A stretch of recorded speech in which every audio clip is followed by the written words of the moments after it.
What is up, everybody? Welcome to That Wannabe Film Class, the show where we love movies. So, each month we choose a theme and our members bring one movie that fits the theme for us to talk about.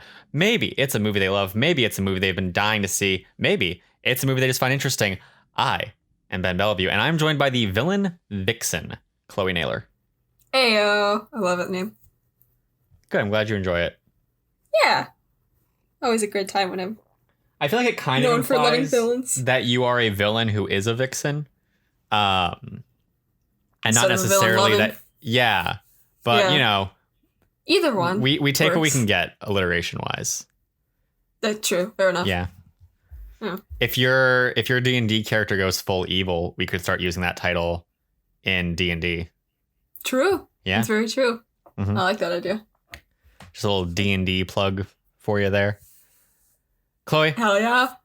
this is April 2020. It is It the is? apocalypse, but it's also for 2020 or 420 if you want to abbreviate it. Either way, Uh-huh. it's 420, which means that our month's theme is themed after that. Are we talking about stoner movies, though? No. If you joined us for our last episode, you know we are talking 42069, which means movies that have 69% on Rotten Tomatoes. Last week, we Hell talked yeah. about Treasure Planet, your choice. We sure and this did. week, we're here to talk about my pick and one of my favorite movies of all time, About Time.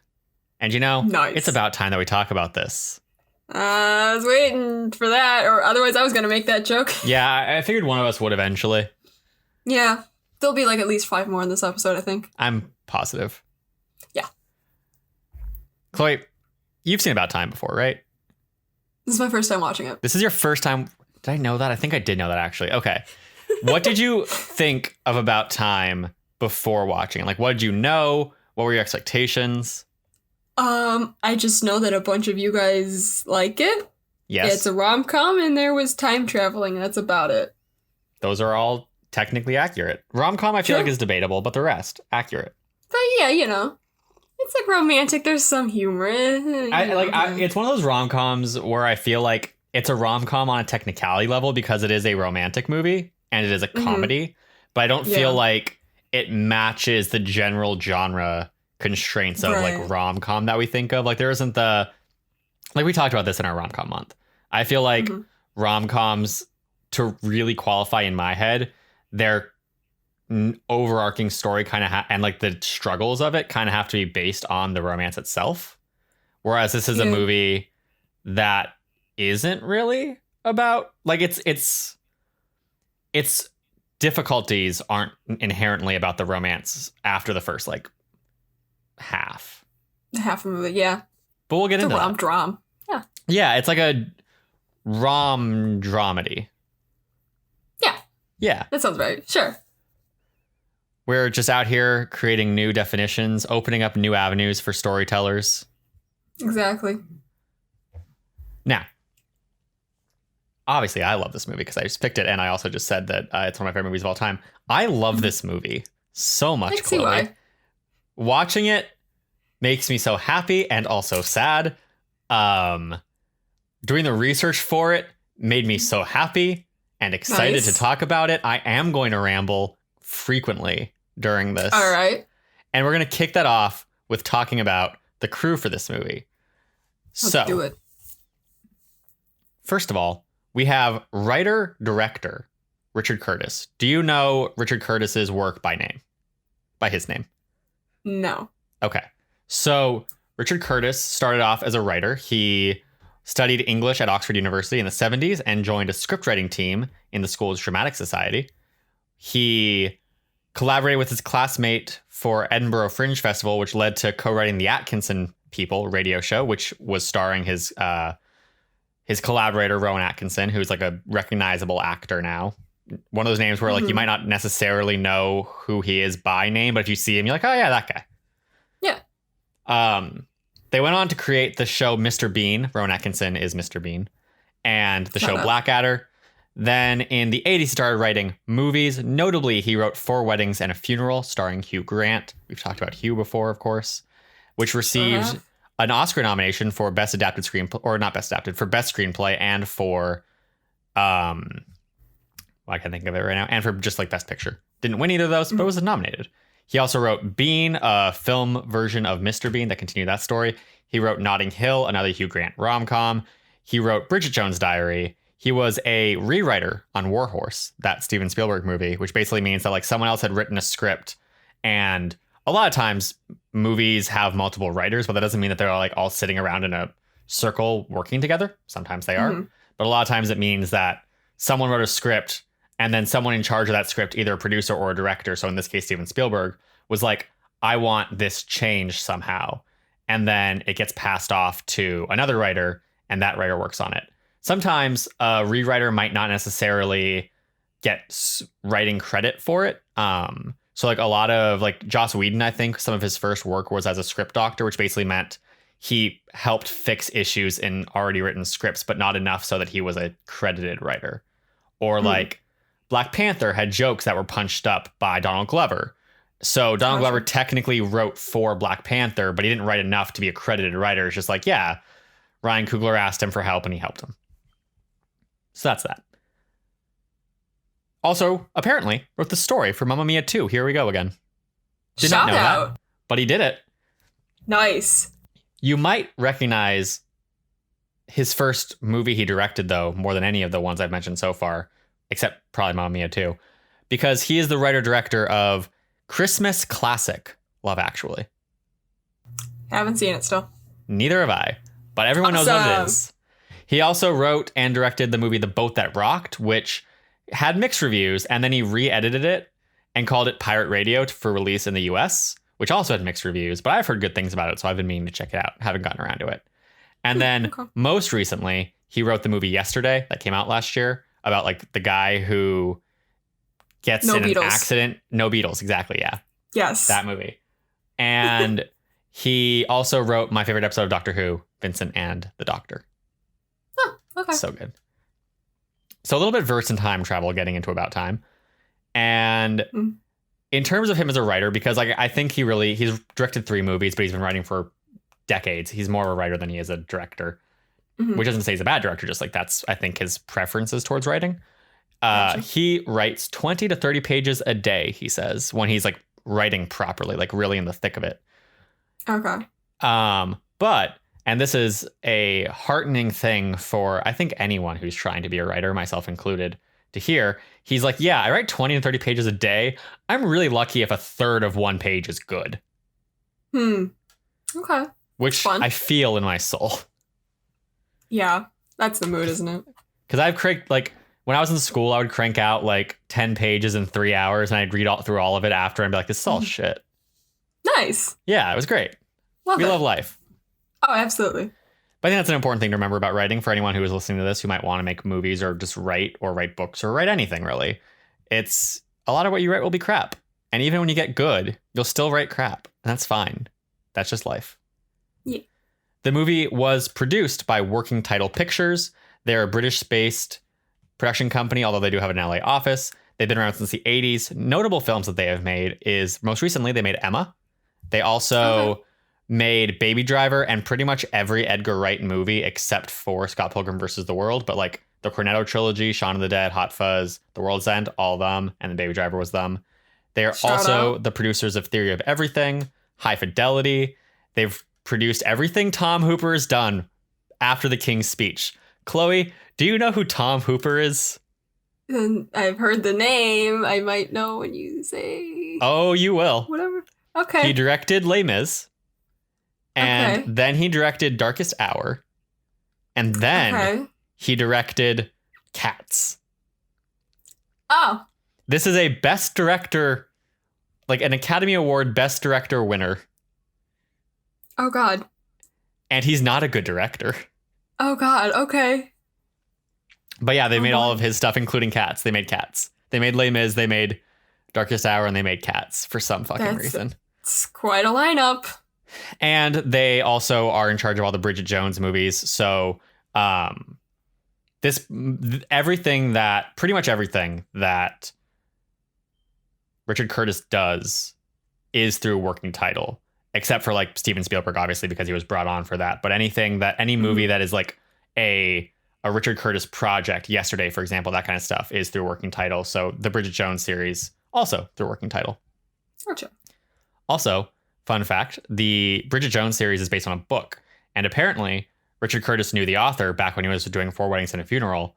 And she was the one who was like, this is too upbeat. You need a funeral. So you can credit her with the and a funeral of Four Weddings. Perfect.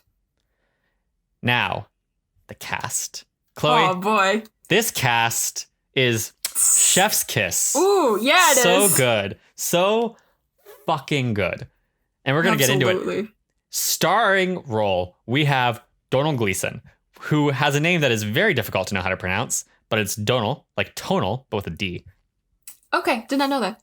Yeah, neither did I. I mean, like, I've known that for a while because I'm a big fan of his, but I definitely had to Google it the first time and be like, how the fuck do I say this? Donal. Okay. He plays Tim Lake. He's the son of Brendan Gleeson. Chloe, do you remember who Brendan Gleeson is? We've talked about him already. Yeah, I totally do. Ooh. He is a fellow British actor. He fellow to Donald Gleeson, obviously, which makes sense because, again, child. Whatever, you get the point. Brendan Gleeson, you may know him from the Harry Potter series as Mad Eye Moody, but you definitely know him from Paddington 2 as Knuckles McGinty. Oh, okay. Donald's dad. Shout out. Huh.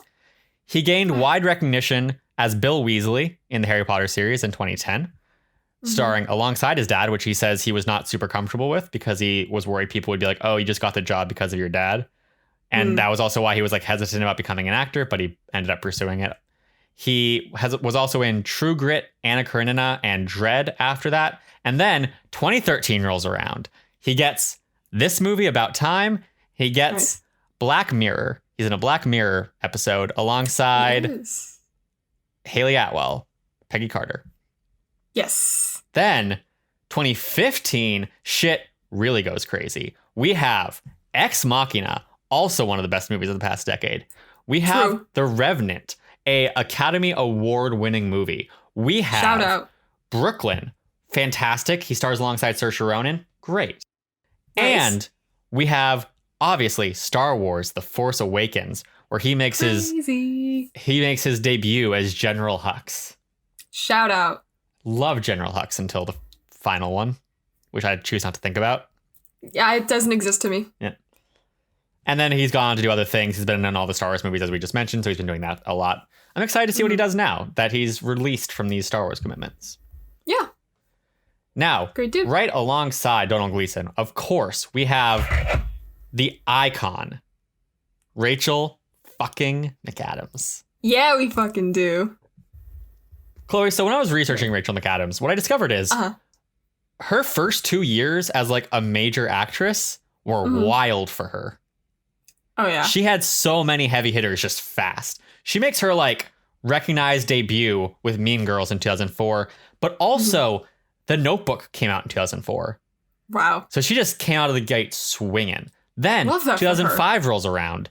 She's in Wedding Crashers, another recognizable movie. And she's in Red Eye, a less recognizable movie, but a horror movie directed by Wes Craven, creator of Scream and Nightmare on Elm Street, a horror king. Wow. Then she's in Sherlock Holmes as Irene Adler, which is the love interest of Sherlock Holmes. And she's in both of I believe this is the like Robert Downey Jr. ones. Kind of weird imagining her paired up with Robert Downey Jr., but whatever. Oh my God, she's been paired up with Sherlock twice. Doctor Strange. Oh my God, she has. Wow. Yeah. You're right. Anyway. Wow. Also in Midnight in Paris, a great movie made by a terrible man. So I can't watch it anymore. But before I knew Woody Allen sucked, that movie was a movie I love dearly, and it helped shape my beliefs about like what matters in the life. And then I found out Woody Allen sucks, and I was like, I can never watch this movie again, which is sad. It really sucks. But anyway, it really does. Sometimes I try to. Sometimes I'm like, look, yes, he's bad, but like the movie isn't like I can't watch some of his other movies for sure because they express ideas that are like way too close to what he actually does. Like, gotcha. I think Manhattan is it Manhattan? Or is it Annie Hall? Annie Hall, I think, is like he's dating someone very young, which is very creepy because, you know, we now know this about Woody Allen. But Midnight in Paris doesn't expressly state any that I remember any like Woody Allen beliefs that are actually problematic. But I can't do it. Sometimes I see it on like Amazon streaming and I'm like, maybe I'll just watch it. And then I'm like, I can't. Can't do it, man. It's got like Tom Hiddleston, but it's Woody Allen. I'm like, come on. It sucks. It's got our queen, Rachel McAdams, but Woody Allen, man. I know. God, I hate she him. She was also, ironically, in The Time Traveler's Wife in this period of time. So she has a theme going on with this in About Time. She has been in so many movies about time travel where she doesn't get to time travel herself. What other movies has she been in about time travel? Also, like Midnight in Paris, Doctor Strange, he time travels. Fuck, you're right. Time Traveler's Wife, yeah. Oh my God, he does time travel in Doctor Strange. Wow. Yeah. God, you're right. She has a type. Yeah, she does. She then was in About Time in 2013. And then since then, some notable movies she's been in: Game Night, which is a fantastic comedy. Doctor Strange, which is a mid-tier Marvel movie, but, you know, let her do what she wants, make that Marvel money. Yeah. And Spotlight, which I've not seen, but won a bunch of awards, so it's probably quite good. Then we have the king of British father figures himself, Bill fucking Nighy. Love him. Love him so much. Chloe, what do you know Bill Nighy from? Oh, God. I should have known this question was coming because now I immediately forget everything he's been in. Oh, God. I'm drawing a blank. Just list some things off. I'm dying here. What do I... Sure. So he gained widespread recognition for his role in Love Actually. So he's been a close collaborator with Richard Curtis for a while. But he's also in Shaun of the Dead. He's in Hot Fuzz. And he's in The World's End. Only as a voice in The World's End, though. And only briefly in Hot Fuzz, but heavily in Shaun of the Dead. He is in Emma, most recently, where he plays Emma Woodhouse's father. He was great in it. He was in Detective Pikachu. Which is a weird role for him, but sure. That's fine, yeah. And he was Davy Jones in Pirates of the Caribbean. Oh. Huh. Which is something I didn't know for a long time. Because, like, you know, he's heavily CGI'd, but that's really cool. That's a really cool performance he gives. He's in Destiny 1 and 2. Is he? Yeah. I'm looking at his IMDb right now. The As speaker? what? I don't know what that is. The dude, he speaks. He's usually up in the Traveler Ball. Okay. In the first one. So that's Bill Nighy. Yeah. Then we have Tom Hollander as Harry Chapman. He's mostly a theater actor. We have Joshua Maguire as Rory, who is also mostly a theater actor. He starred alongside Daniel Radcliffe in a theater production that was heavily acclaimed. We also have Lindsay Duncan as Mary Lake. She is the voice of an android in the Phantom Menace movie. Oh my God, okay. Yeah, right. Heavy hitters right here. She is in a Doctor Who episode called Waters of Mars, which is great. The Doctor goes fucking crazy. Yeah, remember that one. And she is the critic in Birdman. We have Richard Cordery as Uncle Desmond. He's also a theater actor primarily. And of course, we have in one of her earliest recognizable movies, Margot fucking Robbie. Hell yes, dude. Hell yes. Margot Robbie is playing Charlotte. She got her start, recognizable start at least, on the Australian soap opera Neighbours, where she was in many episodes. Nice. She then got a role on Pan Am, which was a TV show on American networks about flight attendants on Pan Am in like the 60s. Mm-hmm. It got canceled after like 1 or 2 seasons, but I heard it was actually quite good. Nice. So it's kind of sad they got canceled. But it's fine. She bounces back from that cancellation. She gets a role on About Time and Wolf of Wall Street. 2013, both those movies come out. Nice. Her star power catapults into the stratosphere. She is now, of course, also played Harley Quinn. Birds of Prey is one of the best superhero movies ever made. Watch it. She also plays Sharon Tate in Once Upon a Time in Hollywood. She plays Tanya Harding in I, Tonya. And she has a very successful film production company called Lucky Chap Entertainment. Nice. They helped produce I, Tonya, Birds of Prey, Dollface, which is a Hulu TV series. And upcoming, they have Promising Young Woman and one of the most bonkers movies I have ever heard about, because they're producing the Barbie movie. And you might be thinking, Ben, why is a Barbie movie that weird? Let me tell you. Because it's a Barbie movie starring Margot Robbie as Barbie. So already you have a heavy hitter in the starring role. Yes. But the writers are a team of Noah Baumbach, who wrote Marriage Story, and Frances Ha, and his girlfriend, a little writer-director you may have heard of, Greta fucking Gerwig. Oh my God. Who also might be the director. Wow. Yeah. That's going to be a great movie. I don't understand how it's going to work, but it can't not be good. How can it not be? I'm so weirdly excited for that movie. I really hope Greta ends up being the director for it. That'd be lit. It would be very lit. Finally, also, do you know how production companies work? Because I've mentioned two so far. I've mentioned Lucky Chap Entertainment, and I've mentioned Working Title.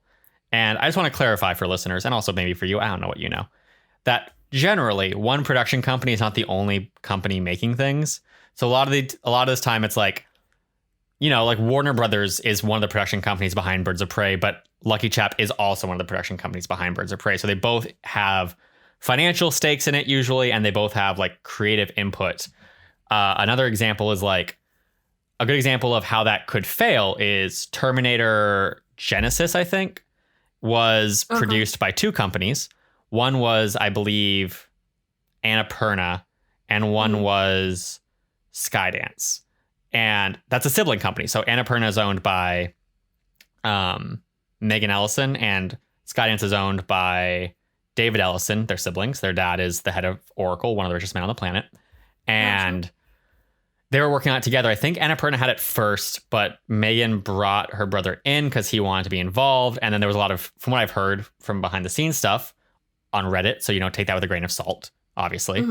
But what I heard was that like there was a lot of conflict between like David Ellison getting his hands in it too much, and eventually Megan Ellison got fed up with it and just dropped the project, and that caused a lot of the problems on Terminator Genesis. So I don't know if that's true, but that is definitely a risk that could happen with like different production companies being involved. But that is how generally movies are made. It's like a bunch of different companies, at least 2 or 3. That's why you see all the different logos in the beginning of a movie. Okay, yeah. Anyway, we have Lydia Wilson as Kit Kat. You may recognize her from the first episode of Black Mirror, where she played the princess who was kidnapped. Oh, okay. We have Richard E. Grant, who you can recognize from like a million things. But yes, most recently he was in Rise of Skywalker in a role that he was critically underutilized in, but he is a great actor. He was in one of my favorite Christmas specials for Doctor Who, the Snowman episode, where he played an evil guy. It was great. Nice. And we have Richard Griffiths. Richard E. Grant and Richard Griffiths obviously played the two lawyers in the play. And Richard Griffiths is Uncle Dursley in the Harry Potter movies. This was also his final film appearance before he died. Oh, okay. Yeah, sad. Yeah. That is the truly impressive cast of About Time. It's weird because I feel like British movies are almost always stacked just because they have so many actors and such a small country. Right. But I still get excited. Like, just reading through this list, I'm like, you got fucking Bill Nighy. You got Donald Gleason. You have Rachel McAdams. You have Margot Robbie. You have other very accomplished theater actors who I might not recognize, but I'm sure are like beloved within the pantheon of the National Theater. Also, on that note, a lot of British theater companies are releasing some of their plays online for free, such as the Shakespeare Old Globe Theater and I think the National Theater, because everyone's quarantined. So if anyone's interested, check that out. There's like different releases on different weeks or something. Anyway, that is the crew behind this movie. But Chloe, listeners may be wondering, and I'm sure you were wondering 3 hours ago before you started watching this movie, 4 hours ago, a day ago. I don't know when you watched it, but I'm sure you were wondering, Ben, what happens in this movie? So now you've seen it. So I bring the question to you, Chloe, what happens in this movie? Oh, Ben. So we start off with Donald Gleason. Know how to say his name now. Starting us off with opening narration, introducing us to his family, including his parents, his uncle, his sister Kit Kat, which is such a cute name. It is. They have a cute little routine of having tea on the beach every day, watching movies on Fridays, no matter the weather. Tim's least favorite, the dreaded New Year's party, which I now want to be a part of because they're playing only bangers at this party, dude. This movie has such good music, and that party just opens it out. They're like, hey, you know, Mr. Brightside, that's right, our cast is white. Yes, absolutely. Also, first of all, I always forget that the dad is supposed to have been a professor. I don't know why I forget that. He definitely has professor energy to him, but it's like, it always escapes my mind. And then I watch the movie and I'm like, oh, yes, you're a professor. That makes sense. How does a professor afford that house? Now I realize they do say it's in Cornwall, and I Googled Cornwall, and that is very far from like anything in London or in England. So it's possible that just like realistically that far out, it's not that hard to afford a house like that. Probably. But still, that's a nice house. It's nice. That's such a nice house. It is. And they had this party full of young people. Who are these adults? Yeah. What are they doing? His past students? Maybe. That actually makes a lot of sense. That'd be kind of cute. Yeah. Yeah. It would. Because it's not like that. Tim knows people, so. I like this headcanon. It's real now. Made a canon. Nice. Look at you go. Anyways. Yeah. So, of course, Tim's an awkward little shit. Knocks over glasses onto party goers, shakes a girl's hand at midnight instead of kissing her. So that's good job, dude. Doing great, bud. Doing great. Next morning, Tim's dad's like, hey, want to chat? And he tells him the men in the family can, wait for it, they can time travel. You know, just this little thing. It's fine. You're 21 now. You get to know. You can time travel. Yeah. Tim's like, well, clearly this is a joke. So I'm going to go try this. And when I'm done feeling like an idiot for trying, I'm going to fucking yell at you. I really like that reaction because I feel like, it's such a hard thing to write someone telling someone else, hey, we can time travel. Because like, how do you react to that? Who fucking knows? No, but that seems like a great reaction. It works so well where he's just like, this is a joke. I'm going to go do it because this is stupid. Yes. It's simple, but it's good. I feel like they could have gone a much worse way with that idea. And I don't know how they would have gone, but I feel like it could have been worse. Super over dramatic and being like, what? Just being like, why are you doing this to me? Yeah, something super melodramatic and garbage. Like, but it was just simple and British, and it was just like, haha, funny, Dad. Yeah, funny. I'm gonna go try it now. Yeah. And he does. And he ends up back at the New Year's party. He fixes everything he did wrong. He doesn't spill the drinks. He kisses the girl. And he comes back, and his dad's like, don't use this for money or fame. And Tim's like, that's fine. I'm gonna use this power to find myself a girlfriend. So, old Timmy Boy's a hopeless romantic too. Perfect. You know what's interesting though? Like looking forward at this movie, he really doesn't. No. This power gives him no benefit in like getting a girl. Yeah, not really. Yeah. Like the only time when it really does help him is because he fucked it up with the power to begin with. Right. Yeah. But, But he finds happiness, so it doesn't matter. Exactly. It's fine. Also, if I had this power, I definitely would invest in the stock market immediately. Like his dad's like, 100%. Don't get money. And I'm like, I'll be right back. I'm going to go 10 years ago. Guess who's buying Apple? Exactly, dude. Fucking forget about it. You heard of Uber? Here we go, boys. Now you have. Zoom? Just go back like 3 months and invest in Zoom. There you go. Be like, why are you investing in this? I'm like, don't worry about it. Don't worry about it. Don't worry about it. It doesn't matter. It doesn't matter. Yeah, that's fine. It's okay. So Kit Kat's friend Charlotte comes to their home and spends 2 months with them for the summer, where Tim just absolutely falls head over heels for her, which of course it's Margot Robbie. Who wouldn't? It's not Kit Kat's friend though, which I also hadn't noticed until this time watching it. It's her boyfriend's cousin, and I'm like, yes. Imagine being the cousin of a guy, and you're like, yes, I'm gonna go stay with my cousin's girlfriend at her beach house, who it seems like she's never met. Yeah, that's a little so weird. Strange. But yeah. Like I respect it. That's a nice ass house. I'd probably do it too. But a strange decision on her part. Super awkward. Yeah. Yeah. It's fine. So, on her last night there, Tim shoots his shot, and she's like, "Oh, you should have tried earlier instead of last night because now we have no time." And he's like, all right, bet. Time travels about a month earlier, shoots a shot then. To which Charlotte's like, well, maybe you should try again on my last night and see what happens. Mm-hmm. So, oof, dude. And this is why you never do the half rejection, man. Like, it fucks people up. Yeah, totally. The powerful lessons of About Time. You're right.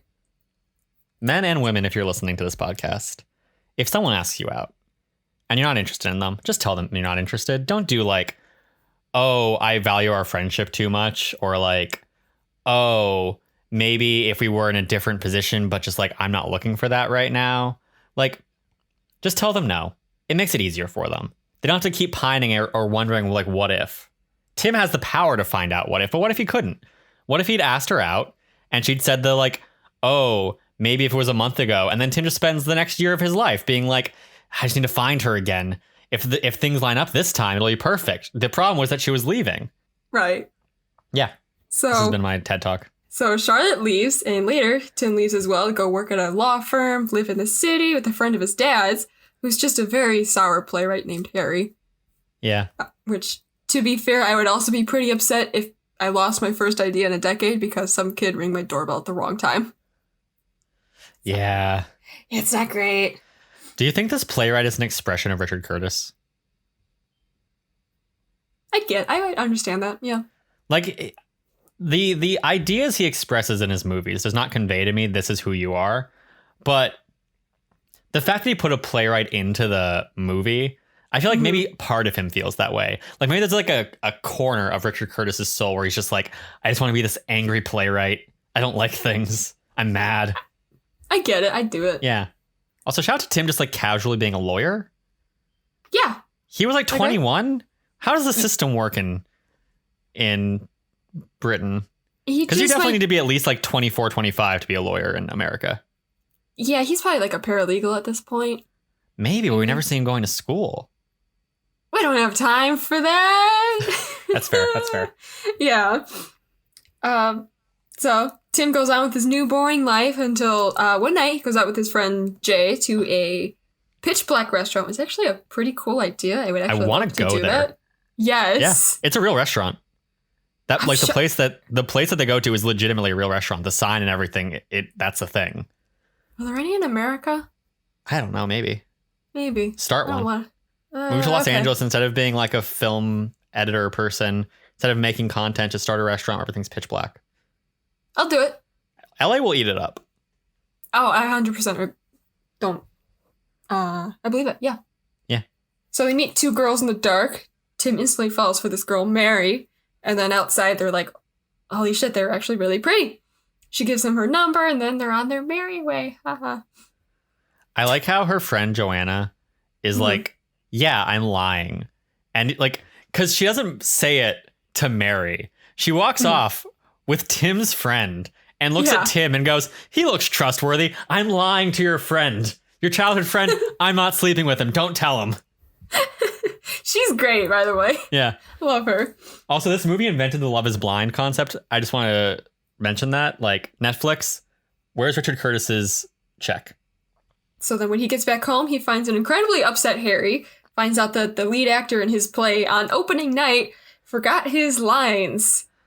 So Tim's like, okay, well, I got this, homie. Goes back, fixes that problem. But at so the what do you think happened here? Sorry, I have a question occurred to me watching this because I'm trying to like, because when we're watching these movies, I'm trying to like put more thought into like actually beat by beat what's happening instead of just going with the flow. So narrative questions arise for me that I don't usually have. Do you think Harry didn't invite Tim to the opening night of his play? Or do you think Harry did invite Tim to the opening night of his play and Harry was like, no, I'm going to this restaurant instead? Probably the second, since he does go to the play later and he's got like a seat there. But it could be like he went back in time and was like, hey, Harry, do you think I could come? And Harry's like, I guess. Maybe it's more like that. I think it might be that. That like Harry just doesn't think of it. Dick move, Harry. It kind of tracks. I think it would make more sense to me based on the fact that Tim has expressed interest in theater throughout this movie and he's a nice person, that he probably would have gone to his roommate's opening show if he was invited. Yeah. Yeah. So Harry probably didn't say anything. He's like, oh, I'll just go to dinner with my friend and then later. And I was gonna say like, well, maybe the restaurant was like hard to get reservations for, but then I remembered that Mary and Joanna were walking, so that wouldn't make sense. I'm going with the first headcanon that Harry just didn't invite him. Dick move, Harry. What the fuck? Oh yeah. So he fixes the problem where the actor forgets his lines, but at the after party, and that realizes in this new timeline that he never met Mary or got her number. Yikes, dude, that sucks. He really doesn't understand the concept of time travel. No, he really doesn't. Because like right after this, he then tracks her down, and when he sees her, he's like, "Hey," and she's like, "Who the fuck are you?" Right? And it's like, Tim, buddy, you just experienced the like realization that you never met her. You already misunderstood how time travel works once. How are you having this moment again? Idiots, dude, man. Idiot. Come on. Why don't I have time travel? I'd understand the repercussions. I mean, apparently all logic's out the window when you see Pretty Girl. That's fair. That's happens. Yeah.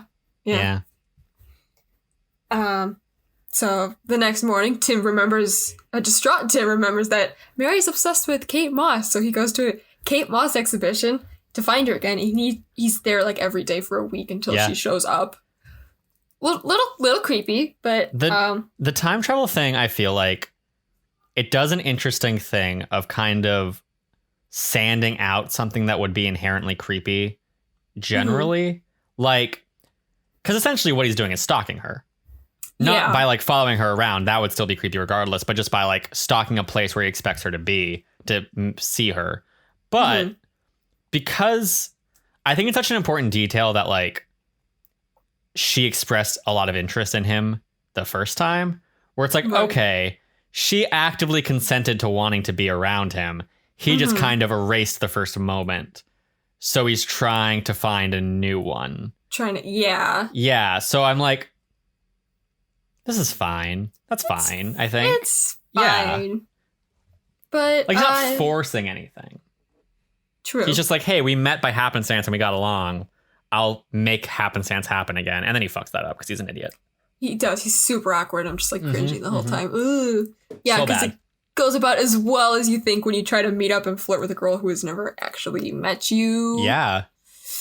Yeah, that was fun. That was rough. It was a rough time. That was rough. But then somehow he manages to convince her and Joanna to like let him walk around with them. I like that Joanna's the one who agrees to it because she's kind of the chaotic one, it seems like. I like so her she's like, yeah, he's kind of cute. Let's do it. Yeah, let's do it. Yeah, and it makes sense too because at this point Mary now has a boyfriend. So in their head, they're like, okay, well, like Mary's not an option. Her boyfriend's showing up. I don't know why they didn't realize Tim was hitting on her because, like, obviously, but super obvious. But so obvious. People are dumb and don't recognize flirting when it happens. That's true. That is very true. Yeah. So also, her boyfriend's name is Rupert. So dumb. My dog's name was Rupert. Oh, God. And I think that's the only acceptable way someone can be called Rupert is if they are an animal. If it's an animal. I don't think a human being should have that name. You should never. That's not a great name. Instant turn off. No. Yeah. So if like Jake Gyllenhaal walked into a room and he was just like, "Hi, my name is Rupert," you would be like, "I can't. Sorry." Damn. What's your middle name? Jake. Yeah. Finds out Mary's got a boyfriend, Rupert. They met a week ago at Joanna's party, so Tim finds out all of the details and then zooms right back there. He finds Mary at the party, convinces her to go out and grab some food before Rupert shows up. Aggressively forward, dude. And it's like, hey, I know you really like Kate Moss. I love this and this about her. And she's like... He's like, you're beautiful. Yes. I love your eyes. Just like... There's a lot of moments where I'm like, I don't think any actual human woman would go along with this. No, 100% not. Yeah. It's not great, but it's fine. It works out. They hit it off. It's kind of just disgustingly cute. It is very cute. He walks her back home. They have a cute little first kiss, and then she invites him up, and yada, yada, yada. It works out for them.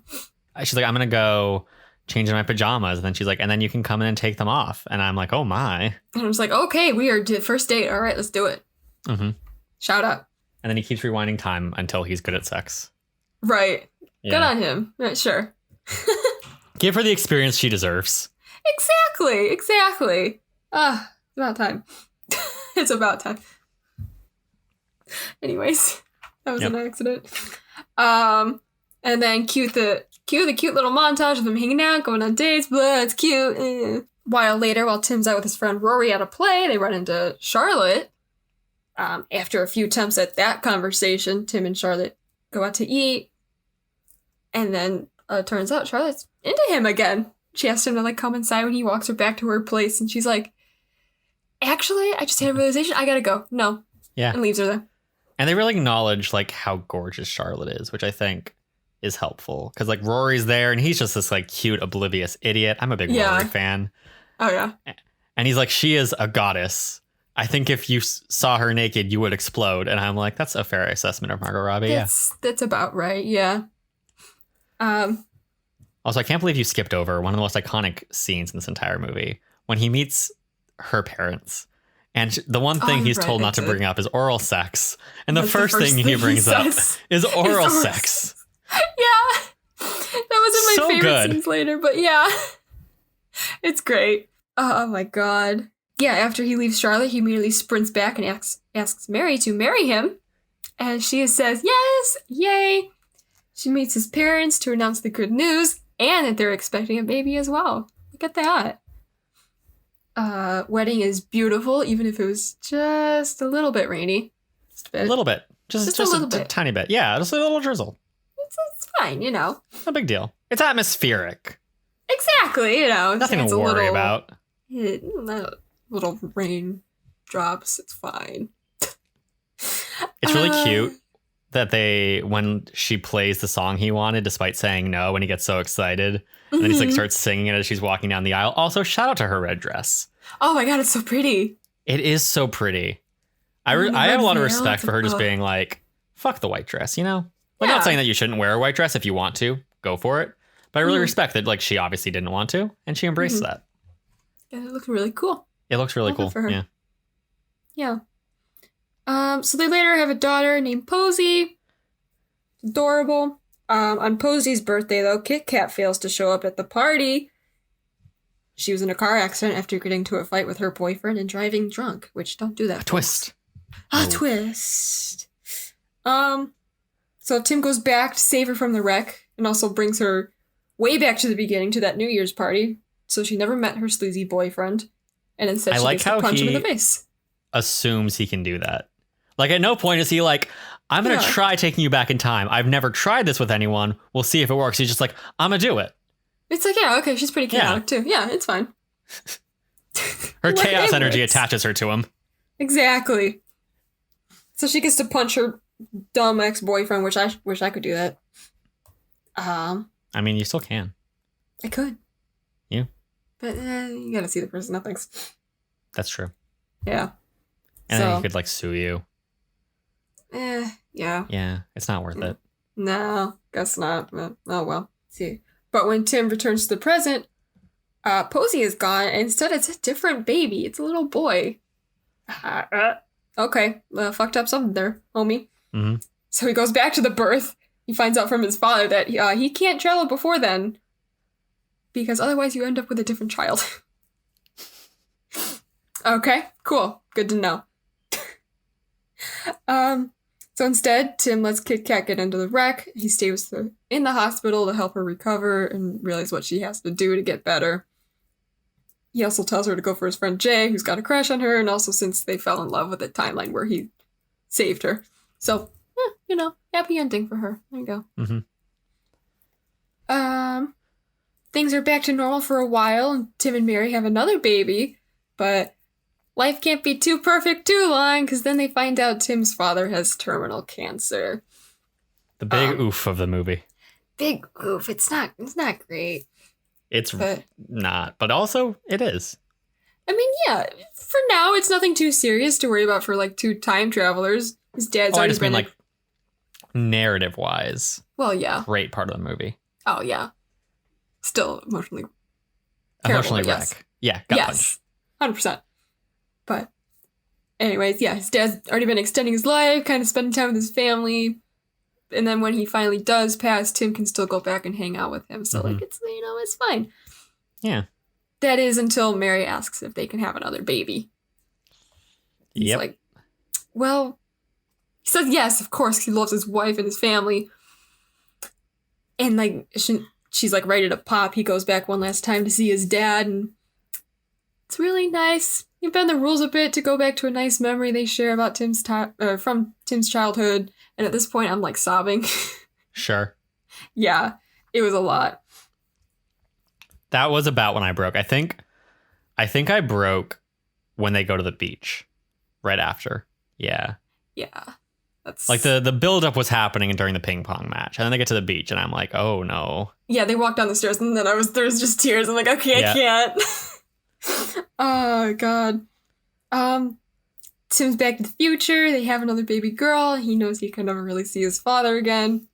But he now enjoys the life he has, doesn't really time travel anymore, not even to follow his father's advice of being happy, which is you go through the day once without the stress and worries, and then you go through that same day again, but appreciate all the happy little things. Mm-hmm.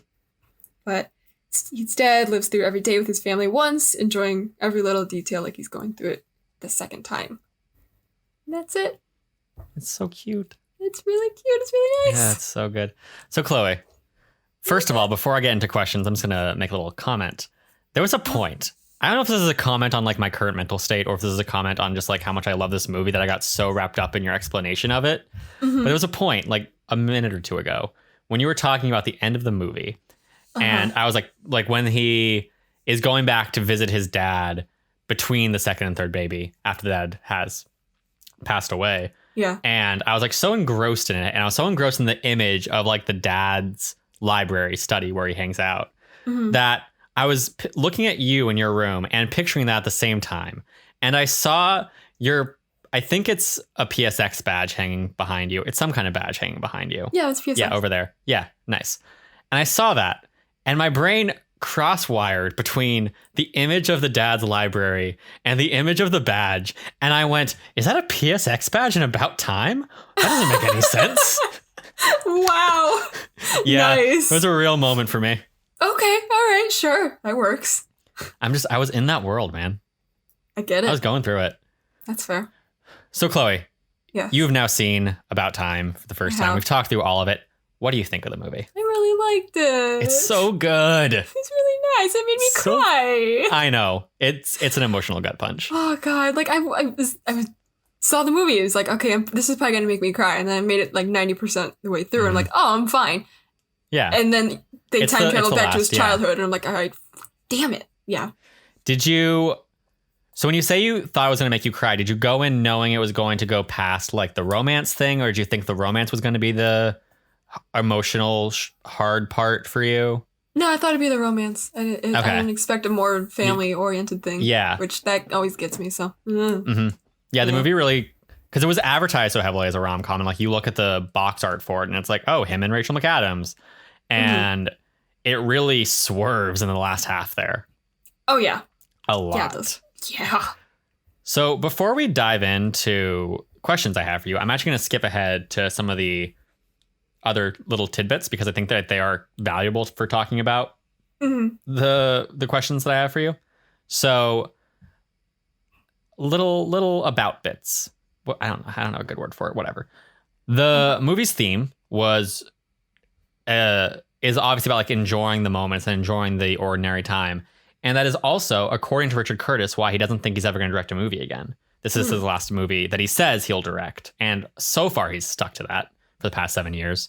And when he was interviewed about it, they were like, oh, like, do you really think that you're not going to ever direct again? And he's like, I mean, yeah, the thing is, the theme of this movie is that, like, enjoy your moments and enjoy your ordinary life and enjoy your time with the people you care about. And he's like, and the reality is, directing is 3 years of, like, hard days focused on one movie constantly.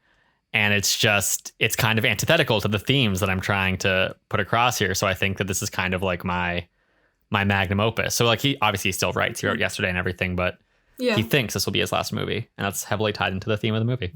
Nice. The genesis for this movie was Richard Curtis having lunch with his best friend and realizing he wasn't actually happy.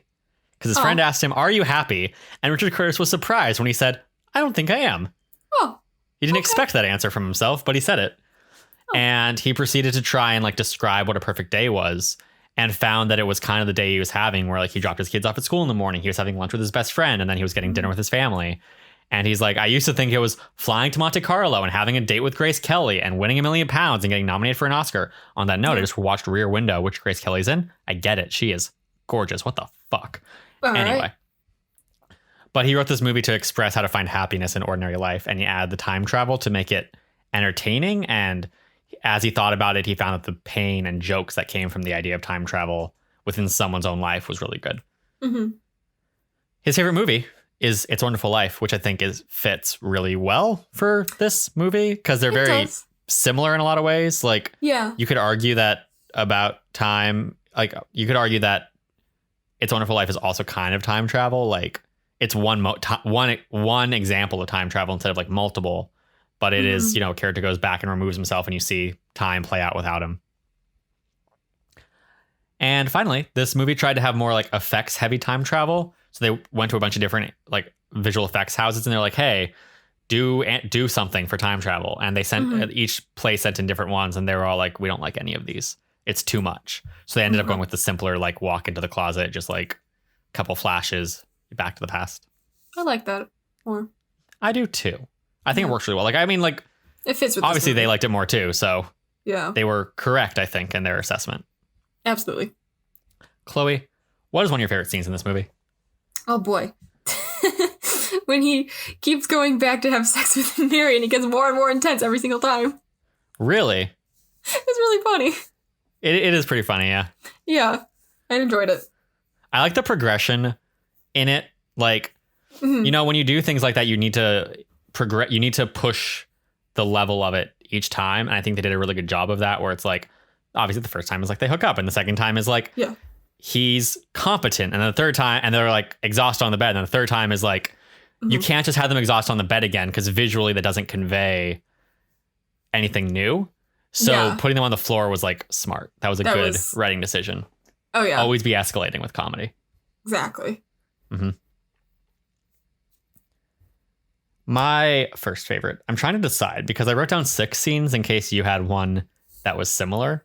Okay. So we'll go with the wedding. I really like the wedding. I realize the wedding is like not one specific scene, but this movie is so montage heavy that like there's just going to be a lot of montage moments that are going to fall into that. But like I said, I love the red dress. I love the slow-mo walk down the aisle. I love the song playing. That's super cute. Yeah. I love the rain destroying the wedding and everyone like running off and it's fun. And you see Harry and he's just like depressed as it's all happening. And I'm like, oh yeah, Harry, I love you, man. Such a mood. The characters in this movie are great. They are. They really are. And like, I'm not factoring this into my favorite scene as much because I view it as a bit more of a separate moment, but I do also love the best man speech and like how he has each one give it. I think that's really fun. That was nice. And then his dad's like, I didn't say I love you. I'm going to go back and do that. And I'm like, all right, you can also time travel. Exactly. Oh, so cute. Yeah. What is your second? When he meets her parents, because I glossed over it before because I only had it in my favorite scenes later. Sure. Yeah. She's like, don't wear those pants. They're very conservative. Don't talk about oral sex. You don't live here. And the first thing she says, like, yeah, he lives here. He's like, hi, I don't do oral sex. Yeah. It's like, oh, top notch. Oh my God. They're living their best lives. They are. It's fun. They're really thriving. It's so weird that her parents don't know about him that much. Yeah. Yeah. We also I mean, like never see them again. So everyone has different parent dynamics. Like, I'm not saying like, oh, that's not realistic. It's just like, it's a strange thing. A little bit. Yeah. You know. My second favorite scene is the reveal of the time travel in the beginning when Dad is like, I have something very important to tell you. We can time travel. And he's like, this is a joke. It's every scene in that room is so embedded into my mind. I don't know why. But I feel this weird comfort now whenever I see that room. It just feels safe.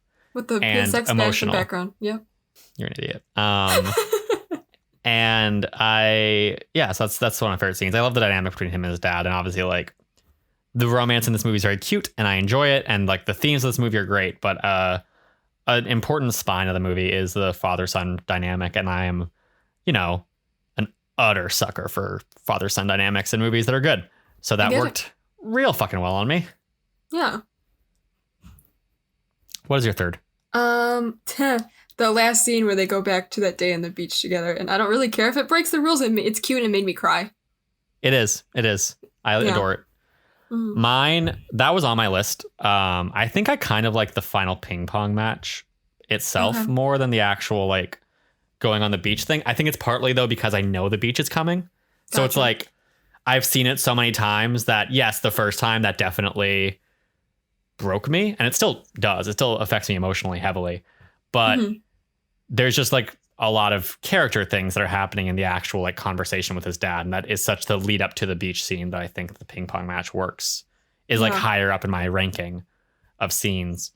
I'm just gonna name all the other ones that I like because there's so many good ones, and I don't care. I'm gonna break the rules, much like they do. It all connects. It's fine, yeah. I love the final montage when you're like cutting around different life, and he's talking over it, and he's like, "We're all living our ordinary." Basically, from the moment you see him dropping Posey off at school. Onward. Yeah. That montage, top notch. Fucking great. Makes me cry. Oof. Also makes you cry because none of us can go outside anymore. That is also true. Yeah. Human interaction, what is that? Don't know what it is anymore. There's the shot of the couple getting out on their balcony of their apartment with a cup of coffee, and I'm like, this is the only realistic thing for the modern day. Yeah, pretty much. Social distancing. Oh, that's fine. I like the montage of their relationship right after they hook up for the first time. That's where cute it's too. like they're in the London tube a bunch. Super cute. Love the setting. Love the music. Like I said, the music in this movie. Oh yeah, real good. Slaps. So good. I like the proposal. I think that's really cute. I like that's it. I like the proposal. I like the wedding. I like the final ping pong match. I like the final montage. I like the montage after the hookup. I like their time travel reveal. And I love many other scenes in this movie because this movie is amazing. It's so good. Real good. It's about time you saw it. Sorry, broken really quick because Michael from 5 Seconds of Summer just followed me. What? Michael from 5 Seconds of Summer. What? Oh my god. What? Okay. Are you crying? No, but I might. What the fuck? Isn't he like a Kind of Funny fan? Yes! I think he followed me because Greg replied to a tweet that I was replying. Oh my god, I'm sorry. Hold on. I'm supposed to pause really quick because I'm kind of broken right now. For audio listeners, if you aren't following this effectively, Chloe has just been followed by Michael from 5 Seconds of Summer.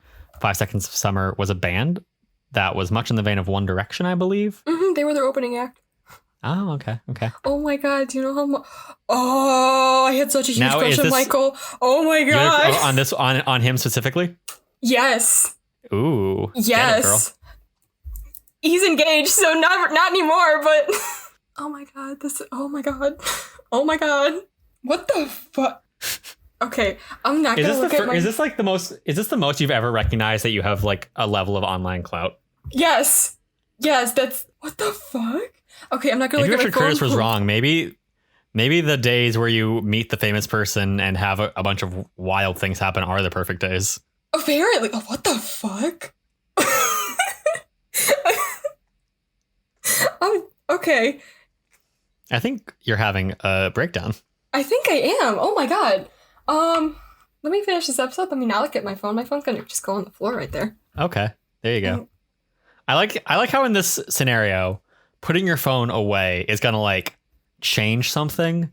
As if he's gonna be like constantly replying to you now, and you're just like, I can't see the notifications, Michael, from 5 Seconds of Summer. I'm shaking. Okay, that's weird. That's weird. I don't like having clout anymore. This is too weird. Are you gonna be like overly critical of your tweets now? No. Yeah, you're too chaotic for that. Good. Just want to make sure. Yeah. No.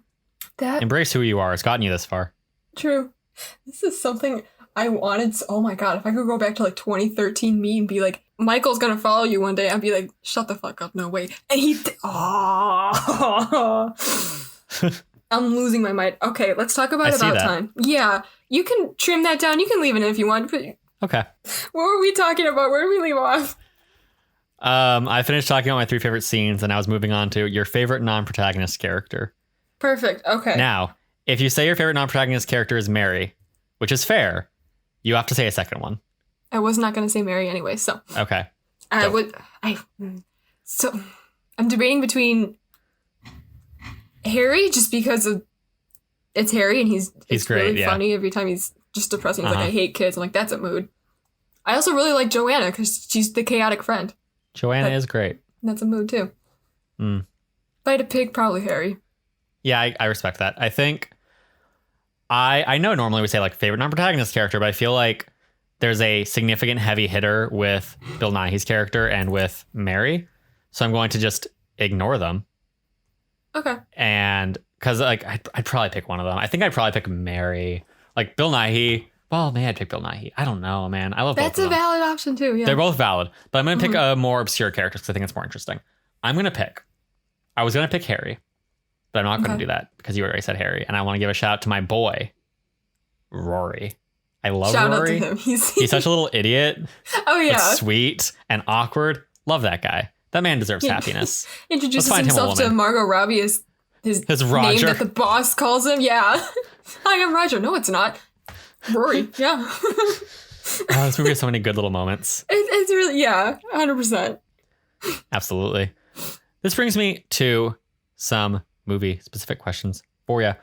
Do you think... So I was reading a bunch of reviews for this movie. Obviously, this movie got 69% on Rotten Tomatoes because that's why we're talking about it in this month's theme.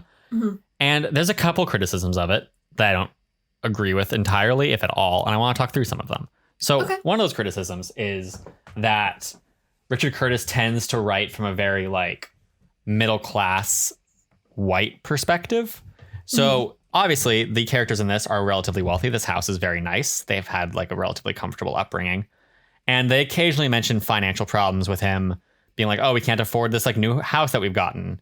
Or we can't afford a honeymoon in Bali, which first of all, you're a lawyer, dude. Why can't you afford that? But irrelevant. Moving on. Yeah. Okay.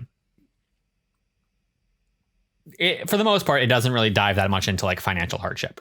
Do you think that for the theme of like accepting your ordinary life, that the lack of financial hardship is disingenuous? Like, do you think it hurts the theme that these are characters who live relatively comfortable lives? Well, I guess when you bring it up, somewhat, but it wasn't a problem for me watching it. Yeah. Because, like, I mean, like, it's hard. I think it's hard for both of us to talk about because, like, I've been in college and now I'm living at home for a year. So, yes, I've had financial struggles. My family's gone through, like, the Great Recession, which was bad for them. And, you know, I have, like, stress about what I will do when I move back to LA and, like, money and all that kind of stuff. Yeah. But it's not, like, an immediate concern. Right. And you live at home as well. So it's possible that we just have, like, biased perspectives, like safe perspectives. Yeah, because that's what we see. Like their comfortable upbringing is ours, so that's just. But at the same time, it's also like because the alternative is telling a story where it is poor characters. But if you're a rich person who's had a comfortable life and you're telling it about poor characters and saying like, look, they're happy with their life, shouldn't you be too? I feel like that's almost worse. Yeah, it's a little more disingenuous. Yeah. So like I don't know. I guess I could understand why someone who doesn't have a lot of money could look at it and be like, this is like, I have a lot of struggles in my life. I can't just like embrace the day. But I also feel like that's the only way to really tell that story. And I think it's a really good message. And like, I know it's not always the easiest to hear that message or take it in. And sometimes you're just not in a place to really like live it. But it's not like these characters don't have hardship. It's not like they're like, oh, don't just embrace every day, but the entire story is just him falling in love. It's like, no, there's also death and like struggle and bad days. And it's not like it's pretending that there aren't. So normal, ordinary life. And like what we were talking about, like, because Richard Curtis has that moment where he's like, oh, when he came up with the idea for the movie, he was like, I'm not happy. And that's one of those things where like, I do kind of have a reactive moment to that where I'm like, I'm struggling and like dreaming of being a successful writer and you are, and you're not happy. Like, come on, dude. But that to a degree, I think it's like, it's fair that he wants to write it from a perspective that maybe is on a surface level more comfortable, because it's not like just because you have financial stability, your life is good. and that your happiness is like secure. So I don't know. Talking through it, I think it doesn't. I think the best option is the one they gave us. I think so. Because Yeah. I don't know. I don't want to be offensive or anything, but like if he was maybe more on the not wealthy side, then people would be like, well, why didn't you use your time travel to make money? Even though that was something his dad said not to do, but like he would probably do that. But it's like, you'd be like, well, if you're struggling so much, just go invest in stocks. Like, yeah, I agree with you. Yeah, so. Yeah. Yeah. And because like he doesn't have to go back and make himself absurdly wealthy. He could just go back and be like, I'm comfortable because I've made smart decisions. Mm-hmm. So I agree. Yeah. Second question. Chloe, what's London like? Do you feel like this is a good representation of London? You've been there. Yeah, I think so. If you're more in the city, yeah, it seems about right. It seems kind of cute. Would you say London? Because I've heard some people be like, oh, London's kind of trashy. And some people be like, oh, London's really like nice. Do you feel like London's nice? It depends on where you are. Okay. I have liked London when I'm like downtown, more in the city. When we've gone to like the whatever pubs or whatever. But like where we stayed was like way outside of London, kind of trashy and all that. Okay. So, but yeah, it's like the cute London. Do a good job of that.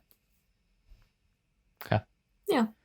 Because there's a moment when they're at the National Theater and then they're at sushi and I'm like, this seems great. This seems like the life. That is in the city. Yeah. Okay. So I mean that makes sense, I guess. National Theater. Yeah. What do you think of the time travel system? It works. It's fine. Okay. It's cute. You have no issue with it? Because that is one of the biggest complaints that a lot of the reviews had for it. I think they're stupid. Do break the rules sometimes, but like, I don't care.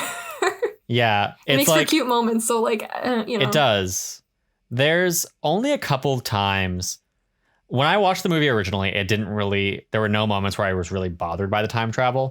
Mm-hmm. I know there's a couple questions for it that are like valid questions that I've definitely had to myself too. Like if Tim is traveling back in time and presumably old him is gone, like he's going back in his own timeline. So it's not like there's two of him in that point in time. It's just like he is him now.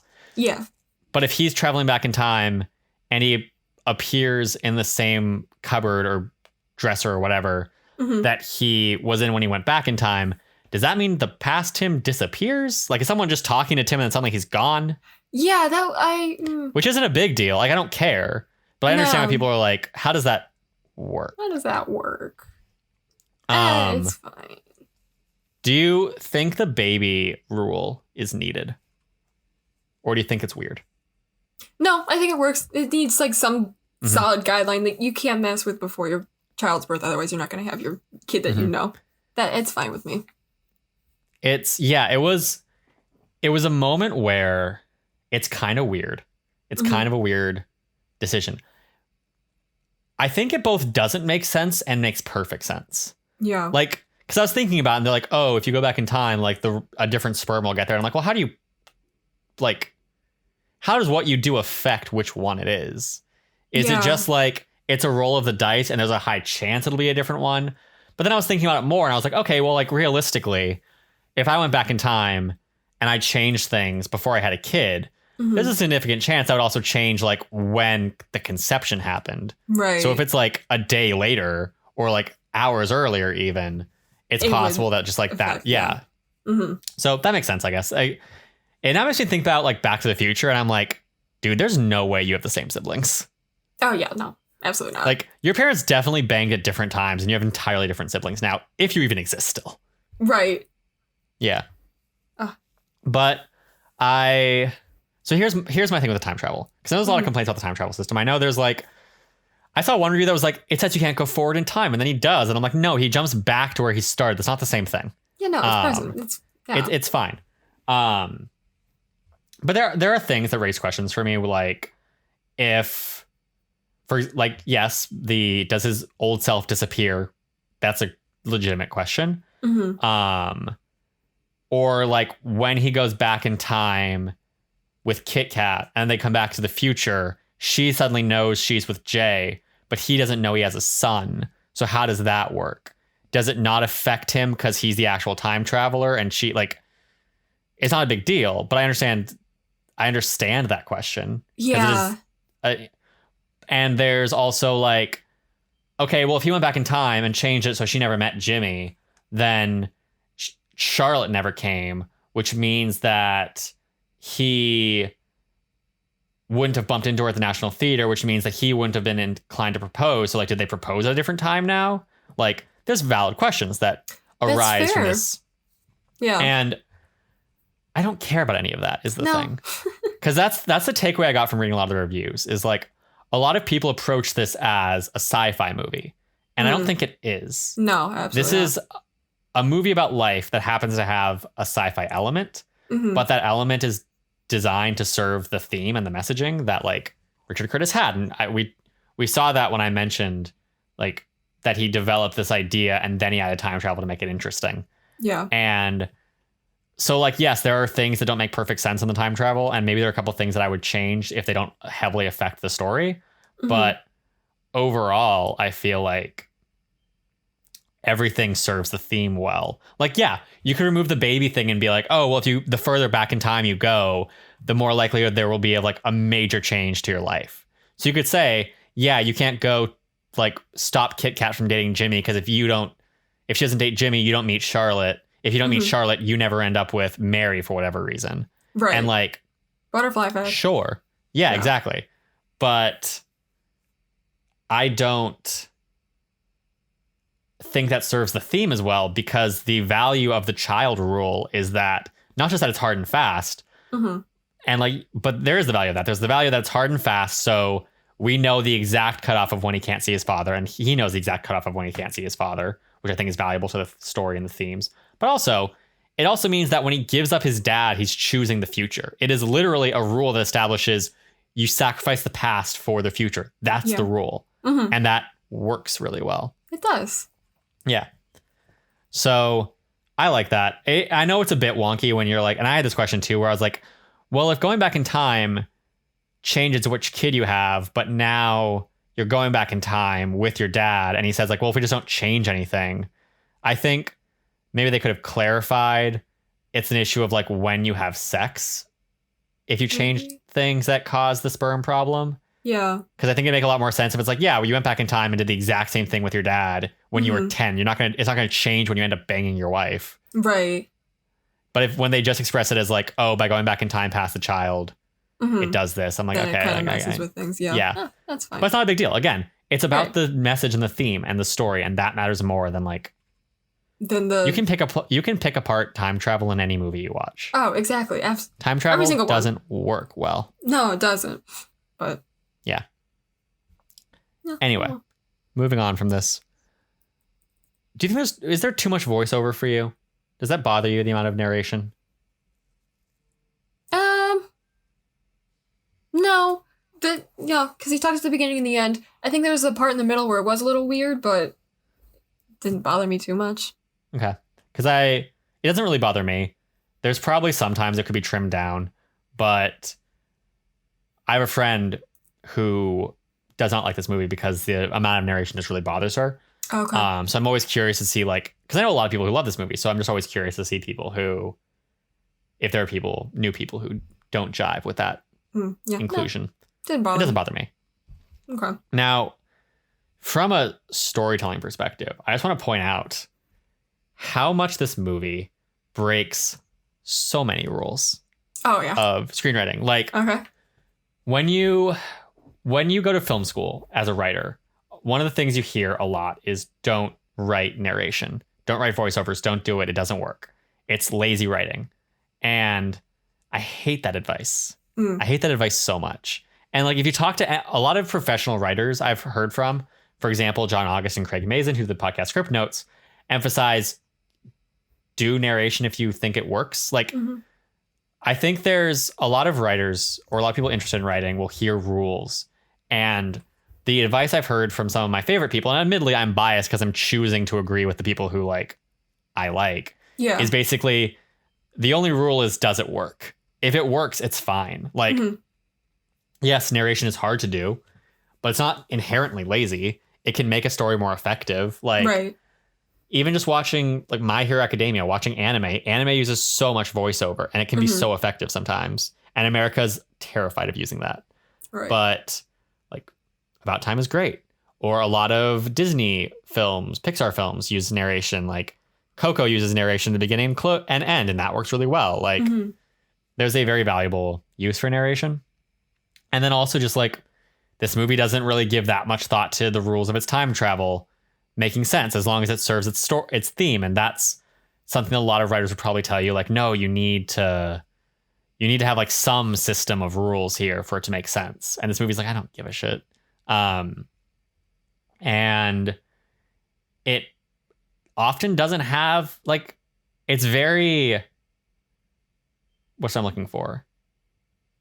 Anthology-esque, which is a common thing with Richard Curtis, where it's like, it's not an overarching plot with like an overarching challenge. It's kind of like challenge of the moment. Like, Gotcha. How will he reconnect with Mary after he's fucked up the time travel thing? How will they having a child go? How will they deal with like the sister getting in an accident? And that's not something a lot of movies do. That's something where it's often like the movie needs a core enemy and a core problem and like these kind of things. And this movie's a lot more of like vignettes, like little scenes throughout life. And I like that a lot. So my point here is I really like how this movie expresses rules of screenwriting can be useful if you're new, but no rule is hard and fast. You can make it work. And I think you see that a lot with the reviews being bad, because I think a lot of critics watched the movie and they were in a very like, you know, film centric mindset. And they were like, oh, well, the time travel doesn't make perfect sense. And like, it's very vignette-y and it's like not a lot of heavy conflict. So it got mediocre reviews, but so many people I know love this movie. Yeah. Like, this is such a beloved movie. I get tweet it. about it and people are like, fuck, about time. Yeah, I saw And it's just those. like, yeah, it's so good. So the point is like, you can break a rule if you know what you're doing. Just make sure you know what you're doing. But don't feel like you're hamstringed by like, don't write voiceover and don't do this and don't do that. If it works, it works. If it doesn't, it doesn't. And if you try it and it fails, then you've learned from that. Chloe? Yes. What would you use this power for? If you could time travel, what would you do in your life? Oh boy. I would go back and punch an X or two. Definitely. Nice. Change some things I won't say in the podcast, but you know. You know, stuff like that. That's like what comes to mind in recent memory. So, yeah. I would invest in the stock market. That's also true. I would do that too. Yeah. I place a lot of bets on sports. I think that probably would be the only thing I do. Like, there are a couple things that would be really tempting for me to change decisions I made, because there are decisions that I've made that cause a lot of like conflict and strife and pain in my life that I'd love to avoid. But there are also things in my life that I'm very happy with. So it becomes that like catch-22 of, like I was saying, theoretically, if Kit Kat punches Jimmy and they don't end up together, could that have unraveled him ever meeting Mary? Right. Or at the very least, would it have unraveled them getting engaged when they did and having Posey, which like it did, obviously. So I run into that thing of like, I don't want to change the past too much because that could remove things I care about from my life that didn't occur to me. So like, a perfect example, like what if I go back in time and I really want that cool kid from high school to like me, and I go back and they end up becoming friends with me, and then we're close, and then because of that, their birthday is like beginning of December. I drive down for their birthday when I'm in college. Don't go to PSX. We never become friends. Yeah. There's so many small things you can't think of. Right. That could like fundamentally alter your life. So not going to do any of that, as tempting as it would be. But I am going to go invest in the stock market. I'm going to I'm going to go back in time, invest in the stock market, and then like find someone to manage my investment and be like, don't talk to me about this for 10 years. Then go forward in time, so the wealth doesn't come to me until I'm back in my present day. So there's no like possible change that could happen. Gotcha. Okay. Okay. That's fair. I'm very afraid of fucking up my life by time travel. Yeah, 100%. That's a horrifying thought. Yeah. There's a reason this movie rarely ever has him go that far back in time, because the further back you go, the more terrifying it becomes. Yeah, no. Going back in the day, though, that sounds fun. Or like, you know what I use this power for a lot? I drop something, it breaks, or I drop something, it just spills everywhere, and I'm like, 5 minutes. All right, let me fix that real quick. Okay, my phone's good. Yeah. Or I see someone that I really hate. There's one person, literally one person in this world. Okay. But I see the person, and I punch him in the face. Yes. And then I go back in time so it never happens, so he can't sue me. That's what I would do. Exactly. That's what I would do. Yeah. See, I would use this power for a lot of small things, like just really want to hit this guy once, or want to fix this thing from being broken, stuff like that. Absolutely. That'd be nice. Oh yeah, it would be really nice. Final question. Okay. How would you? So there's a very cute moment in this movie when Tim proposes to Mary. Adorable, and she's like, "I'm glad you didn't do a big melodramatic proposal," and he definitely did. Yeah. How would you want to be proposed to, or how would you want to propose? Man. Oh man. No, I would not want it to be in a big public place. Like the most public I would want it to be would be like at a restaurant, maybe. Okay. If that. It's still pretty big in public, theoretically. But like in like a corner of the restaurant where like we're on like the fucking like the outside seating in the way back, you know? Yeah. Sure. That's the most public I would ever want it. Nothing like fucking Disneyland proposal or anything. What if it's a Disneyland proposal, but it's like off in a corner? No, I don't want to be proposed at Disney. I'm not that I respect that and I understand that. Yes. I just wanted to clarify because like I saw one couple on YouTube that that had a Disneyland proposal, but it wasn't in front of the castle. It was like by a wishing well off to the side because it was special to the girl. Gotcha. So like that was definitely far more private. I still wouldn't want to do a proposal at Disneyland, but no. Yeah, I agree with that. Don't have that much of an emotional connection to Disney to want to be proposed through there. But like somewhere the only like place at what? The only place at Disneyland where I could see doing it. Not that I would, because again, don't want to do it at Disneyland. Yeah. But there's the animation studio in California Adventure, and there's the moment because it like cycles through different songs from different movies. So when it gets to Tangled, it does the lanterns, and they're like you're surrounded by the lanterns, and that is the only place in Disneyland in that moment where I'd be tempted. That's adorable. Really cute. Yes. Oh my god. No, somewhere like I don't know. By a nice lake on a walk or something, you know. Okay. That makes sense. Yeah. Yeah. The stars. More private, more intimate. Yeah. Exactly. Maybe like one or two of your friends has been invited to like so they can surprise take pictures you and capture a video and video. Exactly. Yeah, exactly. That's all I need. Yeah. Just me, significant other, people to capture the moment. That's it. Sure. Yeah. This brings us to the reception of this movie. Oh, okay. This movie has a 69% on Rotten Tomatoes, as we have mentioned multiple times, and as the theme of this month, dictates. It was made on a budget of $12 million. So, relatively cheap as movies go. We've definitely had cheaper movies on this podcast, but we've also had much more expensive movies on this podcast. Much more expensive movies. Oh, yeah. So many expensive movies. And it made $87.1 million on its $12 million budget, which is a pretty good number for that. Nice. It was released in 2013, as I've mentioned. And when it came out and it was reviewed and got that 69% on Rotten Tomatoes, The Guardian's Catherine Shord called it as close to home as a homage can get without calling in the copyright team in regards to Groundhog Day. So it was comparing this movie to Groundhog Day. Okay. And I don't get that. Like, I've seen Groundhog Day. It's a movie about a guy. Like, yes, there's like hijinks that ensue that are similar between the two. Yeah. But it's about a guy in a long stretch of time living his life who is actively choosing to time travel. And Groundhog Day is about a guy trying to escape the same day. Right. These are different movies. He's in a time loop. He's not time traveling. Yeah.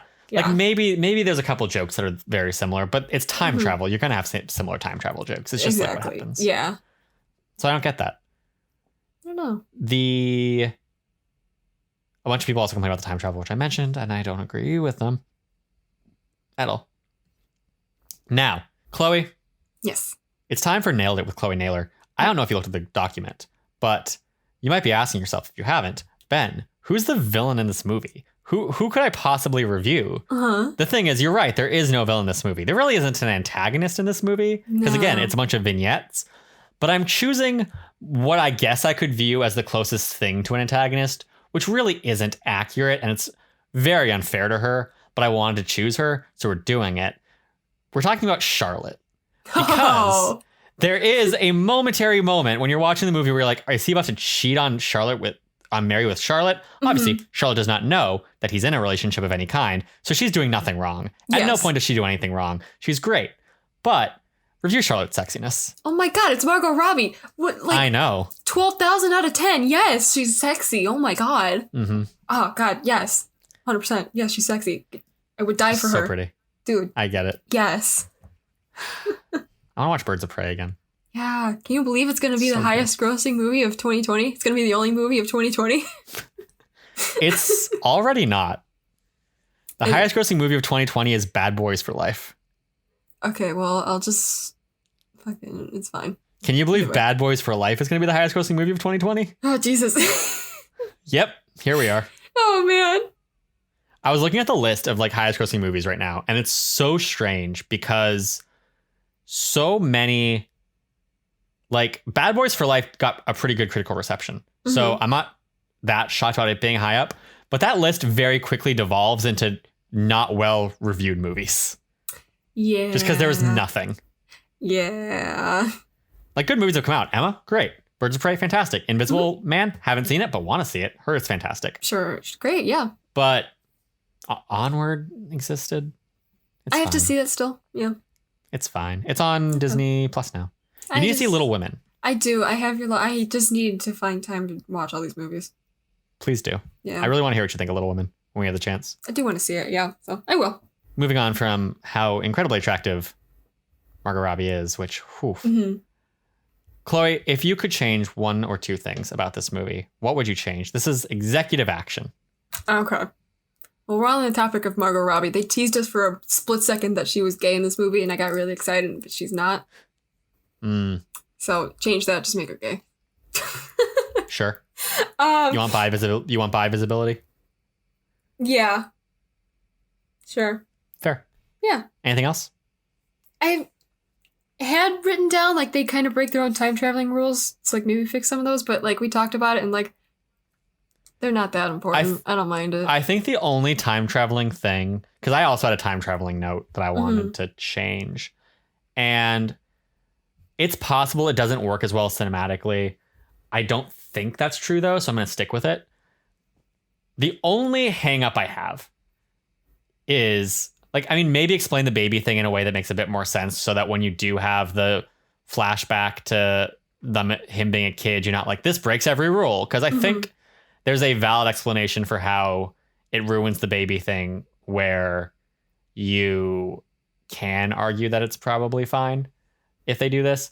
I suppose you could also argue if going back and doing the exact same thing is fine, then you should still be able to go back and see the dad as long as you do the exact same thing when you go back. But whatever, it doesn't matter. The theme is more important. Exactly. The one thing I would change, though, is in the time travel system specifically, is when he goes back in time and pops up in the same place he's time traveling from, there's a very valid question of, like, does that mean old him just vanishes? That's fair. That's like, a valid question. What happens for this? So I think that what he could do and what he should do, and what I'm surprised they didn't do, is just he goes into a dark place, closes his eyes, thinks about the moment, and when he opens his eyes, he's in that moment. He's in that moment. Yeah. Yeah, he's just like there. Yeah. It's just like you see him close his eyes, you see a close up of the eyes, or you see darkness, and when you see the light come back, he opens his eyes and he's standing. He's in that scene. Yeah. No, I get that. So I think that's one of the few complaints where I'm like, this doesn't need to be this way for anything that happens in the movie, I think. No, that's valid. So I changed that. Yeah. Okay. Nice. And then I would also change the most so first of all, I don't do well with awkward comedy usually. And there are moments in this movie that are awkward comedy that, like, I accept. I wouldn't choose them because I can't watch them very easily. Yeah, nope. But, like, I know many people like that kind of comedy, so, like, sure. But the way Tim goes about re-meeting Mary is my least favorite part of this movie. It's not great. It is very uncomfortable. Yeah. It stretches the limits of believability in terms of, like, what women would accept. Again, I think that because they did, and like obviously I'm talking about this from a male perspective, so like you might have a different perspective, and it's probably more valid in this. But from my perspective, because they did have that meeting already, that was natural, and she did have interest and everything, I don't view it as creepy. But the way he comes across is definitely creepy to her. Yes, and I don't know why she accepts that. So, and like, there's so many moments where they do have like charming, witty banter once he's comfortable. So I don't know why you don't just say, hey, he's comfortable with her because he knows they get along, and then just like let them flirt. They flirt so well so many times. Why are you making him do this forced awkwardness? We don't need it. There we go. That's something I would change. Just that first meeting, he just kind of casually walks up to her and be like, hey, I love this picture. And she's like, yeah, me too. And then they hit it off, and there we go. And you could still do it where it's like he fucks it up one time. Yeah. And just have him go back in time again. Exactly. Like we saw so many things where he was awkward with Charlotte, and then he just redid it. So let's let him go up and be like a bit too forward because he's stupid, but then have him go back in time because obviously she wouldn't talk to him after that. Right. I don't know why he kept fucking it up and then not fixing it. I know. I thought he would. And then, I don't know. So and then they can like talk, and then like, I don't know. She's like, oh, here's my boyfriend. He's like, well, when did you meet him? And then fine. Same movie. Yeah. It's whatever. Yeah. I agree. Yeah. Finally, this brings us to trivia. I'm bringing trivia back today, Chloe. Ooh, okay. I have 2 questions for you. Got it. Question number 1. How many movies, including this one, do you think include Margot Robbie and Donald Gleason? Oh, God. Trying to think. What if they both been in? Since I can't think of any, I'm just gonna go with like they're in one other movie together. I don't. So 2 is in total? Yes. Okay. I understand your reasoning here. A, because you didn't know how many they've been in.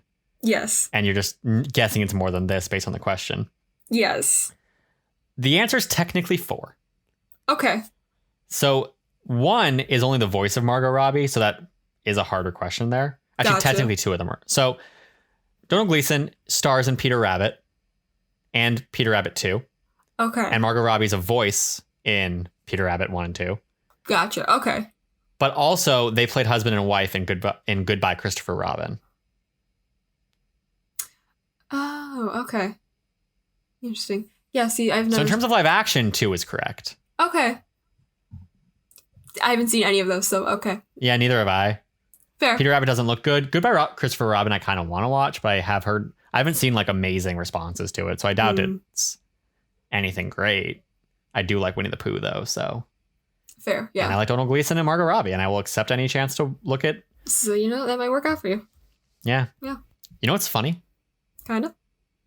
Oh my God. I'm sorry. So we got Goodbye Christopher Robin and we got Christopher Robin in very close proximity.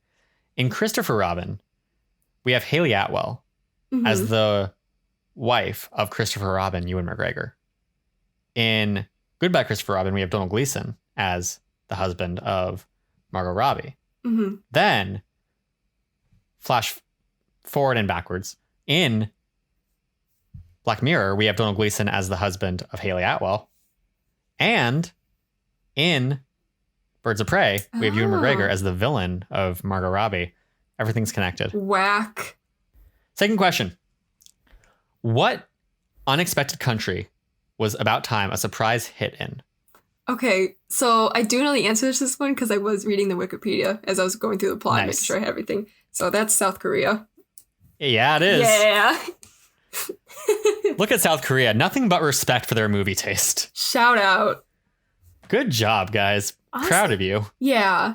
Chloe, that's been our games. Trivia, executive action. Nailed it with Chloe Naylor, obviously. What are our closing thoughts on this movie? What do you think about Time now that you've experienced it? Really nice. It made me cry, so add that to the list of very few movies that can make me cry.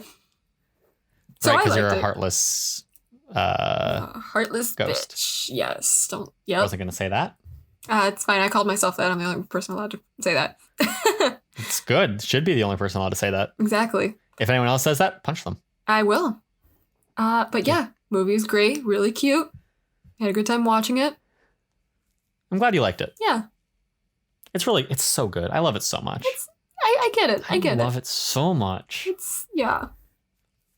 It's one of those movies that grows on you too. I feel like every time I watch it, I love it more. Mhm. Even this time where I was like trying to look at it more analytically, so I was noticing more issues, quote unquote. Yeah. I still came away from it and I was like, I'm in love with this movie. Every flaw kind of makes me love it more. I Because get it's just it. like it's so doesn't give a shit Mm-hmm. about there's this idea in editing, because I took an editing class when I was in community college. And one of the things my teacher taught was when you're editing, there's a priority list. I may have talked about this on the podcast before. I don't fucking know. Maybe. There's a priority list of what you sacrifice first. Yeah. And I don't remember the list entirely, but I know the last thing is like the feeling you're trying to convey. You can sacrifice everything else as long as you keep the feeling. So if there isn't a cut that works, that conveys like that isn't okay, so here's a good example. Well, not a perfect example, but here's an example. Mhm. In La La Land, there's a scene where have you seen La La Land? I have. Just Okay. once. You know the scene when Ryan Gosling comes back to his house, to his apartment, and his sister is there and he talks to her, Mm-hmm.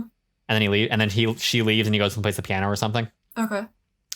His shirt changes color twice in that scene. When he walks in, it's like green, I think, or brown. Okay. And then when he's talking to her, it's green or brown, the other one. So let's say he walks in, it's green, talks to her, it's brown. She leaves, he goes to the piano, it's green again.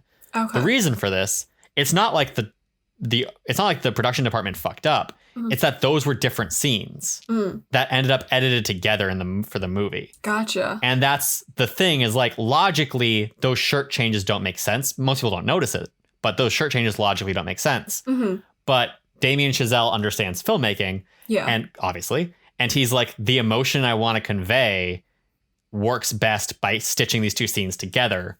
So I will sacrifice the logic of it for the emotion of it. And I think that's kind of a concept that this movie really understands is like, yeah, some of these things narratively might not make the most logical sense, but they convey the emotion that I want. So I don't give a shit. Okay. And it's great. Nice. I think it's one of the hardest skills you can learn as a storyteller is like, where can I break the rules of logic or like the general rules of filmmaking to convey an emotion? Mm-hmm. Because emotion can be so powerful, Right. even if the narrative isn't necessarily the most like logical thing. Like Birds of Prey is a great example where like, not that it doesn't make sense, but it's definitely a movie that is a lot about like its feeling more than necessarily its like actual plot. But that feeling is so effective that it's like none of this matters. Yeah. I get it. Yeah. Makes sense. Chloe, if you like this movie, what would you recommend they watch? God, okay, so like, if you want something way more heavier, watch Butterfly Effect, I guess. More time travel and all that. And like, I have Midnight in Paris written down because I like that movie, It's but a I good hate recommendation. Woody Allen so much. I know, me too. Just pirate the movie, I guess. There is, I think if someone's never seen Midnight in Paris, then I agree with you. Like, it's hard because on one hand, I want to say like, don't support Woody Allen. Yeah. But on the other hand, there are a lot of other artists who worked on that movie who probably didn't. That Maybe didn't. they did know. I No. don't know. I don't know. It was because I don't know when. Like I know that I feel like the Woody Allen thing came out a while ago and then was kind of forgotten and then came out again. Yeah. I know that I didn't know about it until way after Midnight in Paris. So I feel like Same here. So like there maybe might have been people working on it who hadn't Yeah. heard about that because it kind of been like buried again. I don't know. True. And, Midnight in Paris. I'm so. yeah. I like it so much. It's Owen Wilson. Just watch Cars. Yeah. There you go. Ah, God. Yeah, it's upsetting, but It's rough. It's rough. it is. I'm going to recommend Vincent and the Doctor for Talking TV because obviously also written by Richard Curtis. Love that episode of Doctor Who. You can thoroughly watch that episode without seeing Doctor Who. You do not need to understand the show. There's a couple moments that like, have you seen it? Which Doctor? What season? The Vincent Van Gogh episode, 11th Doctor, Matt Smith. yeah, I've seen it. Yeah. Okay. Yeah. So, like, then you can attest. You don't really need to know what's going on in the No. show to understand that episode. It's very standalone. That's a good It's one-off beautiful. one. Yeah. It also makes me cry. Bill Nye, he's also in that. True. Yeah. It's a good one. It's a good recommendation. It's so good. And then in terms of movies, I didn't think about this question until this exact moment. Nice. So now I'm struggling. Here's my recommendation. Watch Little Women. Okay. Little Women is not about time travel, but it jumps back in, like the Greta Gerwig version, jumps back and forth in time. So I feel like it kind of still hits that feeling of like the past and the present and how we like grow and change. Mm-hmm. It is very much about people's life. It also has like death and all that kind of things going on. Yeah. It makes me very emotional. It's about love. This is a good recommendation. If you like About Time, watch Little Women. Holy shit. There you go. I just made this connection. Nice. Good job. Look at me go. I love Little Women so much. I know. It's so good. I'm glad you do. Chloe, what is one cool thing you've done or seen this week? Have I done anything since the last... Have you watched anything? Have I watched anything?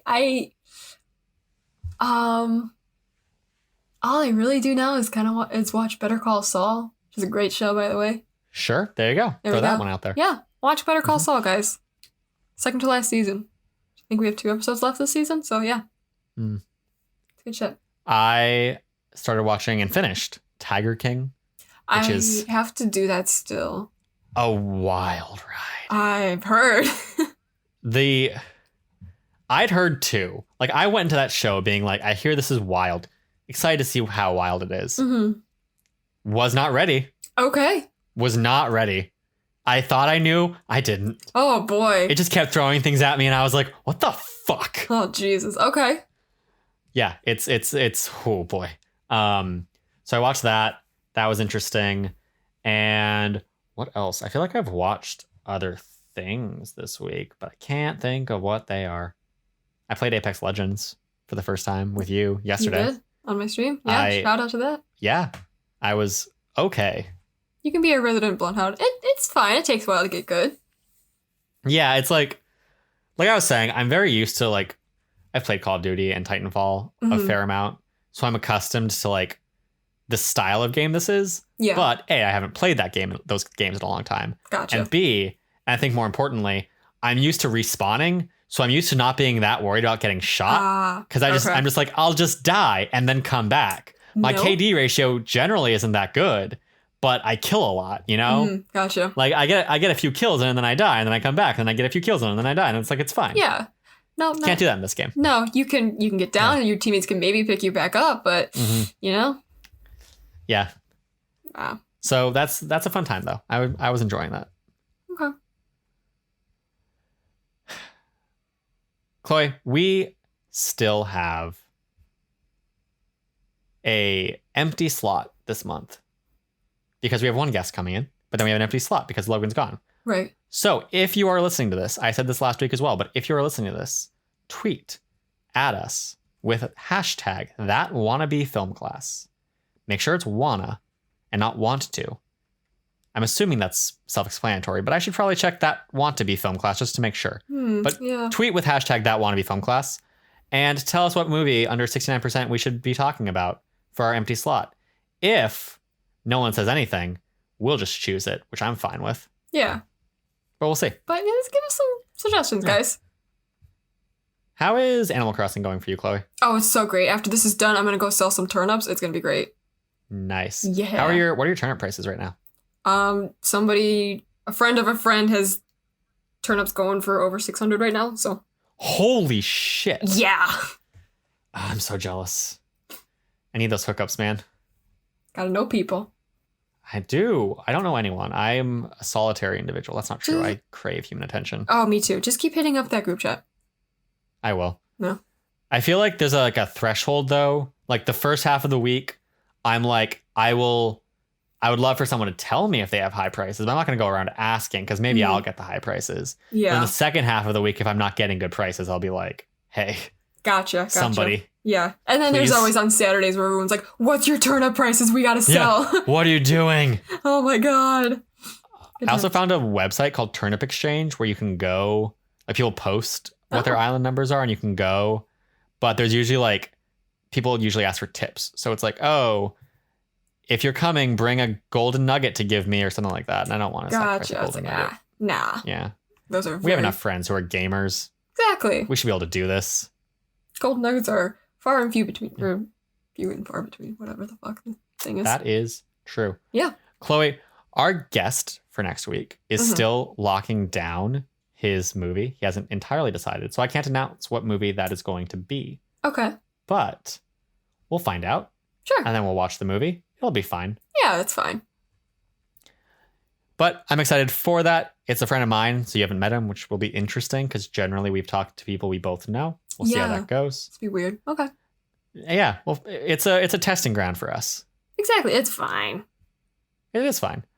Chloe, where can people find you if they've enjoyed your commentary? If they want to follow you, much like Michael from 5 Seconds of Summer follows you, Can't believe where that's should they real. go? You can follow me. Well, that was on Twitter at EchoClo. I am EchoClo everywhere else. That's on Instagram. That's Letterboxd. That's TikTok. That's Twitch because I stream on Twitch now. I have a solid schedule I put up. That's wild. Wow. I'm a pro streamer, I swear.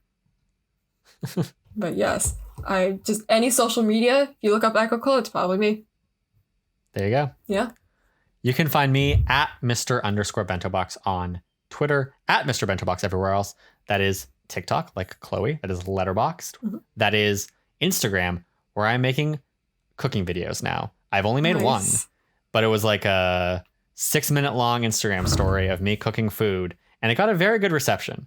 So glad. I guess it's enjoyable. So if you want to follow me on Instagram and check those out when I make the next one, don't know when that'll be. Was going to do it last night, and then my family got into an argument in the kitchen. That's well, like in the fun. living room, but it's next to it. So I was like, cool, I can't really do this now. No. Yeah. Okay.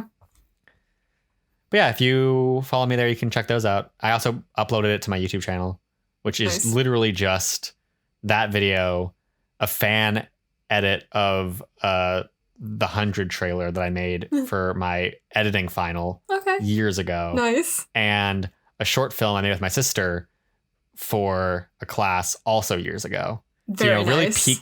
Really peak content creation there. Yeah.